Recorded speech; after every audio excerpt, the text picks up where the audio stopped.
ஓம் சாந்தி. இன்றைய சாக்கார முரளியிலிருந்து முக்கிய கருத்துக்கள். இன்றைய முரளியின் தேதி 18/6/2025. சிவபாபா சொல்கிறாங்க, இனிமையான குழந்தைகளே, இது ருத்ர ஞான யக்ஞம் ஆகும். இதை சுயம் பகவான் படைத்திருக்கிறார். இதில் நீங்கள் உங்களுடைய அனைத்தையும் சுவாகா செய்யுங்கள். ஏனென்றால் இப்பொழுது வீட்டிற்கு செல்ல வேண்டும். பாபா கேள்வி கேட்குறாங்க, சங்கம யுகத்தில் எந்த ஒரு அதிசயமான விளையாட்டு நடக்கின்றது? பதில், பகவானால் படைக்கப்பட்ட யஜ்ஞத்தில்தான் அசுரர்களின் தடை ஏற்படுகிறது. இது கூட சங்கம யுகத்தில்தான் இந்த அதிசயமான விளையாட்டு நடக்கிறது. இது போன்ற யஜ்ஞம் முழு கல்பத்திலும் வேறு எப்பொழுதும் படைக்கப்படுவது இல்லை. இது சுயராஜ்யம் அடைவதற்கான ராஜஸ்வ அஸ்வமேத யஜ்ஞமாகும். இதில்தான் தடை ஏற்படுகின்றது. ஓம் சாந்தி. நீங்கள் எங்கே அமர்ந்திருக்கின்றீர்கள்? இதனை பள்ளி அல்லது பல்கலைக்கழகம் என்றும் சொல்லலாம். இது ஈஸ்வரிய விஸ்வவித்யாலயம். இந்த ஈஸ்வரிய விஸ்வவித்யாலயத்தினுடைய கிளைகள் நிறைய இருக்குது. பாபா பெரியதிலும் பெரிய பல்கலைக்கழகத்தை ஓப்பன் பண்ணியிருக்கார். சாஸ்திரங்களில் ருத்ர ஞான யக்ஞம்னு எழுதிட்டாங்க. இந்த சமயத்தில் சிவ் பாபா இந்த பாடசாலை அல்லது இந்த பல்கலைக்கழகத்தை தான் திறக்கிறார். உயர்ந்ததிலும் உயர்ந்த தந்தை கற்பிக்கின்றார். பகவான் நமக்கு கற்பிக்கின்றார் என்பது குழந்தைகளுடைய புத்தியில் நினைவிருக்க வேண்டும்.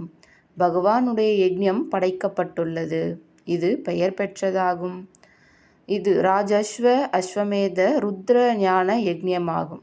ராஜஸ்வ என்றால் சுயராஜ்யத்திற்காக என்பதாகும்.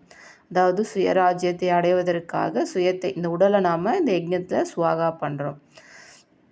அஸ்வமேதா என்றால் பார்ப்பதற்கு என்னவெல்லாம் தெரிகின்றதோ அவை அனைத்தையும் சுவாகா செய்து கொண்டிருக்கிறீர்கள். இந்த சரீரத்தையும் இந்த யஜ்ஞத்தில் அர்ப்பணம் பண்ணுறோம். இப்போ இந்த கண்கள் மூலமாக என்னென்ன பார்க்குறோமோ எல்லாத்துலேயுமே இதை அர்ப்பணம் பண்ணுறோம். ஆனால் ஆத்மாவை அர்ப்பணம் செய்ய முடியாது. ஆத்மா அழியாதது. இந்த சரீரம் மற்றபடி மீதி இருக்கக்கூடியதெல்லாம் அழிந்துடும். இது சங்கம யுகம். நிறைய ஆத்மாக்கள் சென்று விடுவார்கள். இவை அனைத்தும் நாடகமாகும். நீங்கள் நாடகத்தின் கட்டுப்பாட்டில் நடந்து கொண்டு இருக்கிறீர்கள். இது நாடகத்தின் திட்டப்படி படைக்கப்பட்டிருக்கிறது. நான் யஜ்ஞத்தை படைத்தேன் என்று சொல்ல முடியாது. இந்த ட்ராமா பிளான் அனுசாரம் இது படைக்கப்படுது. நான் படைச்சேன்னு கூட சொல்ல முடியாது. ஏன்னா நானும் ட்ராமாவில் கட்டுப்பட்டிருக்கேன்னு சிவபாபா சொல்கிறாங்க. குழந்தைகளாகிய உங்களுக்கு கற்பிப்பதற்காக கல்பத்திற்கு முன்போல ஞான யஜ்ஞம் படைக்கப்பட்டுள்ளது. இதில் நான் படைச்சேன்னு சொல்கிறதான அர்த்தம் கிடையாது. ட்ராமா பிளான் அனுசாரம் படைக்கப்பட்டிருக்கு. கல்பமாக படைக்கப்பட்டிருக்கு. ஏன்னா இந்த நாடகம் ஏற்கனவே உருவாக்கப்பட்டிருக்கு. அதன்படி இப்போ ரிப்பீட் ஆகுது, அவ்வளோதான்றார். நாடகத்தின் திட்டப்படி ஒரு முறைதான் யஜ்ஞம் படைக்கப்படுகிறது. இது ஒன்றும் புதிய விஷயம் இல்லை. சரியாக 5000 ஆண்டுகளுக்கு முன்பு கூட சத்யுகம் இருந்தது. இப்பொழுது மீண்டும் சக்கரம் திரும்ப சுற்றி கொண்டு இருக்கிறது. நீங்கள் புதிய உலகத்தில் சுயராஜ்யத்தை அடைவதற்காக படித்து கொண்டு இருக்கிறீர்கள். கண்டிப்பாக தூய்மையாக ஆக வேண்டும். யார் ஆவார்கள் என்றால், யார் நாடகத்தின்படி கல்பத்திற்கு முன் ஆகியிருந்தார்களோ அவர்கள்தான் ஆவார்கள். இப்பொழுதும் ஆவார்கள். சாட்சியாக இருந்து நாடகத்தை பார்க்க வேண்டும். மேலும் முயற்சியும் செய்ய வேண்டியிருக்கிறது. குழந்தைகளுக்கு நிறைய பாயிண்ட்ஸ் கொடுக்கப்படுகிறது. இருந்தாலும் பாபா கூறுகின்றார், முக்கியமான விஷயம் மன்மனாபவ ஆகும். தூய்மை ஆவதற்காக பாபாவை நினைவு செய்கிறோம். இதை மறக்கக்கூடாது. எந்த அளவிற்கு நினைவு செய்வீர்களோ அந்த அளவிற்கு நன்மை ஏற்படும். சார்ட் வைக்க வேண்டும். இல்லை என்றால் பிறகு கடைசியில் தோற்று போய் விடுவீர்கள். நாம் தான் சதோ பிரதானமானவர்களாக இருந்தோம். வரிசை கிரமமான முயற்சியின்படி யார் உயர்ந்தவர்களாக ஆகிறார்களோ அவர்கள்தான் அதிகம் உழைக்க வேண்டியிருக்கும். இன்னும் கொஞ்சம் காலம்தான் இருக்கிறது. பிறகு சுகத்தின் நாட்கள் வரும் என்பது நினைவில் இருக்க வேண்டும். இப்பொழுது நாம் ஈஸ்வரிய குடும்பத்தில் இருக்கின்றோம். பிறகு தெய்வீக குடும்பத்திற்கு செல்வோம்.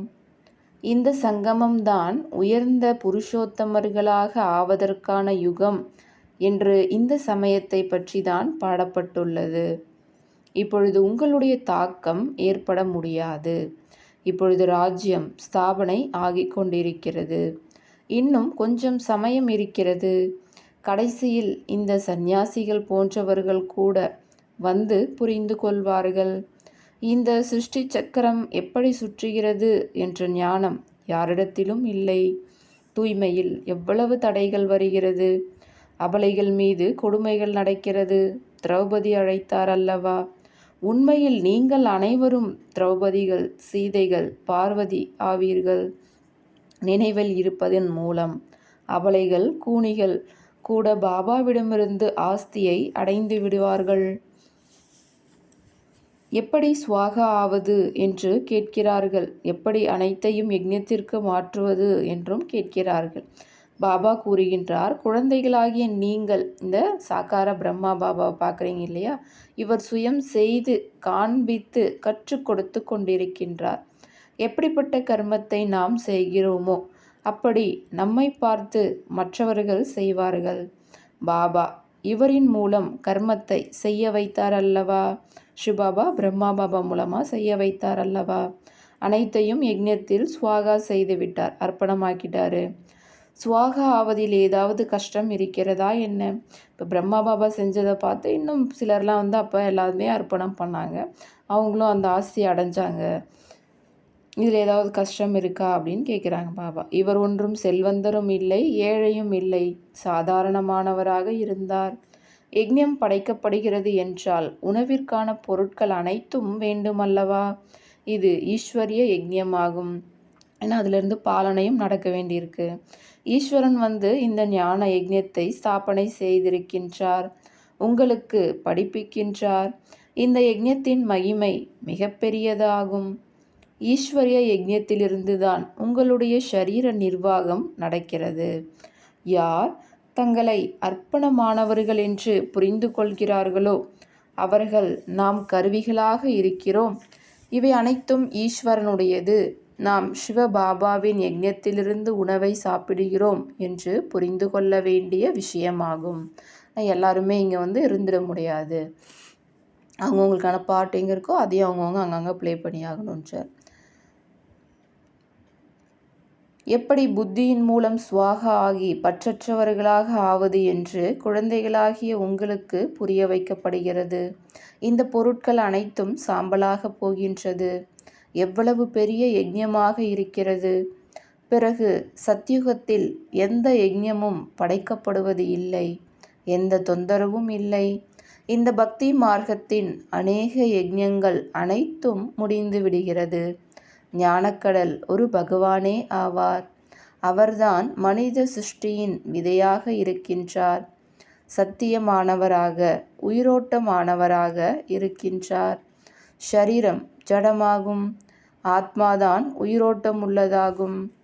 ஞானம் ஒன்றும் அதிகமாக இல்லை. உலக நாடக சக்கரம் எவ்வாறு சுற்றுகிறது என்பதை மட்டும் புரிந்து கொள்ள வேண்டும். இங்கே தந்தை அவரே உங்களுக்கு கற்பித்து கொண்டிருக்கின்றார்.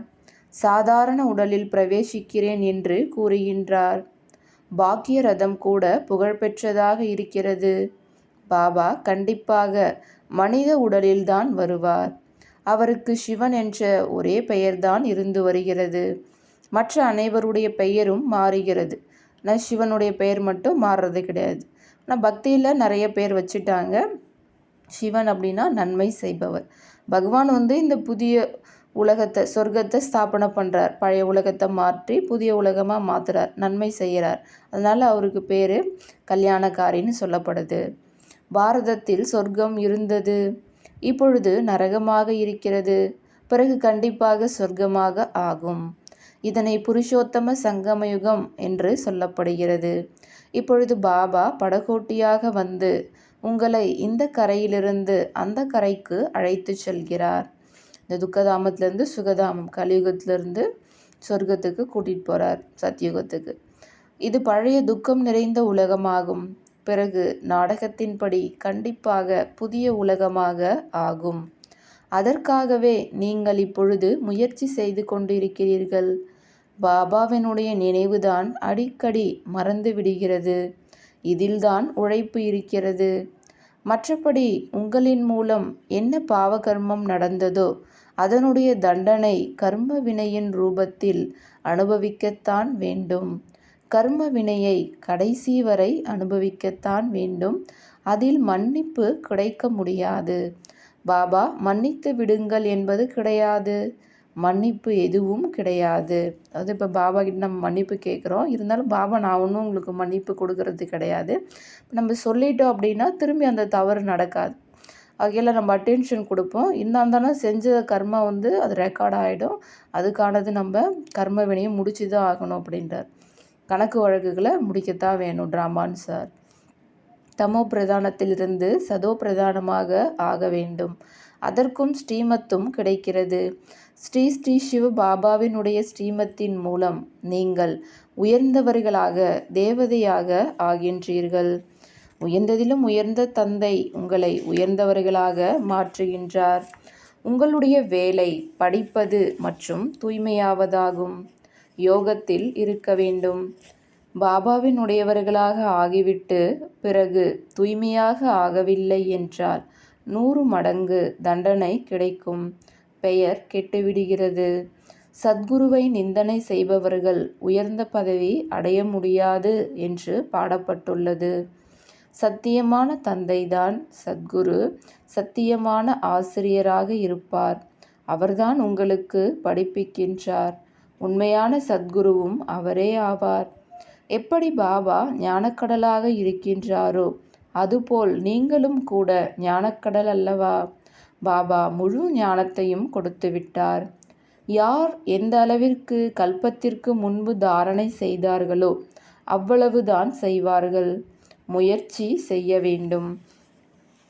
கர்மம் செய்யாமல் யாருமே இருக்க முடியாது. இப்போ ஹடயோகம் செய்கிறாங்கன்னா அதுவும் ஒரு கர்மம் தானே.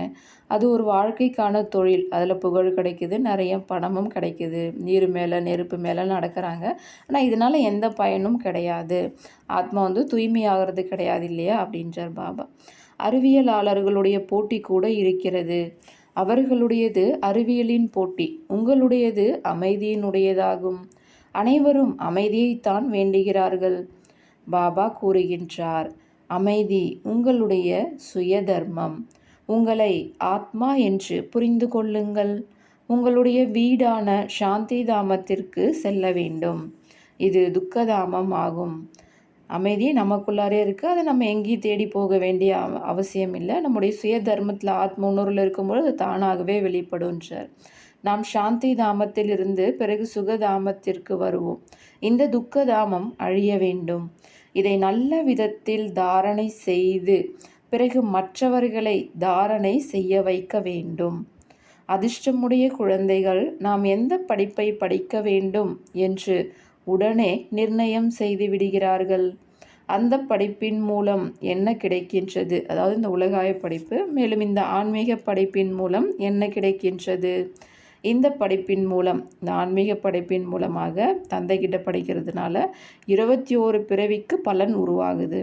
எனவே நாம் எந்த படிப்பை படிக்க வேண்டும் என்று சிந்தனை செய்ய வேண்டும். யார் எல்லையற்ற தந்தையிடமிருந்து ஆஸ்தியை அடைய வேண்டுமோ அவர்கள் எல்லையற்ற படிப்பை படிப்பதில் ஈடுபடுவார்கள்.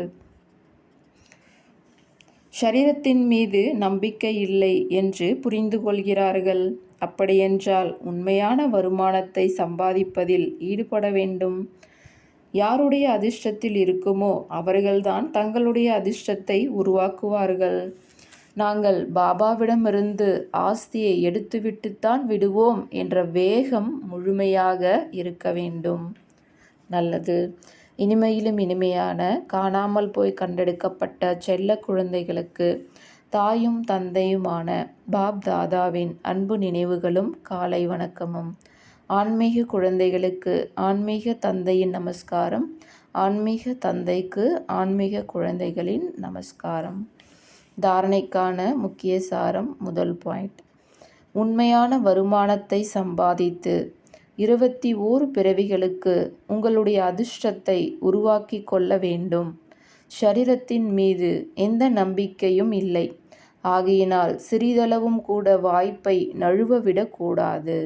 2வது பாயிண்ட், பற்றற்றவர்களாக ஆகி தங்களுடைய அனைத்தையும் ருத்ர யஜ்ஞத்தில் ஸ்வாகா செய்ய வேண்டும். தங்களை அர்ப்பணித்து ஒரு பொறுப்பாளராக ஆகி, அதாவது ட்ரஸ்டியாகி பராமரிக்க வேண்டும். சாக்கார தந்தையை பின்பற்ற வேண்டும். அதாவது பிரம்மா பாபாவை ஃபாலோ பண்ணணும். பாபா வரதானம் தராங்க.